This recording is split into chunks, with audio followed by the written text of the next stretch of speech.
crise sanitaire a interrogé chacun dans les croyances qu'il avait envers les scientifiques, mais pas seulement. Et dans une grande période d'incertitude,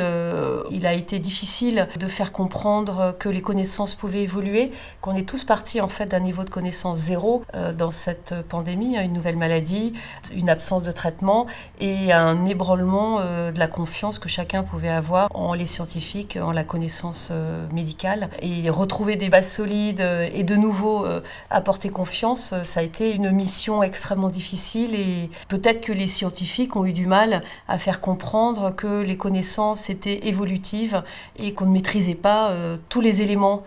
pour répondre à la crise sanitaire. Je pense qu'il y a eu des circonstances assez particulières du fait de l'apparition très précoce dans l'histoire de la pandémie de figures médiatiques extrêmement controversées qui ont porté des messages populistes qui ont été entendus en premier lieu par une grande partie de la population qui était extrêmement anxieuse vis-à-vis de la pandémie de Covid et qui n'a pas voulu entendre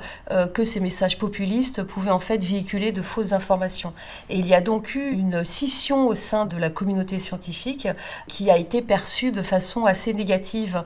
par l'ensemble de la population et je pense que c'est probablement le ferment de cette diminution de confiance dans la parole scientifique. Il y a une histoire de diffusion de messages, une histoire de pédagogie, il y a aussi une histoire de personnalité qui font que certains scientifiques se sont exprimés au-delà de leurs fonctions. Et comme à chaque fois qu'on sort de son domaine de compétences et que quelque part on essaie de faire passer son jugement personnel avant la connaissance scientifique, on outrepasse son rôle et c'est toujours néfaste en fait à l'image que l'on donne de la cohésion de la communauté scientifique.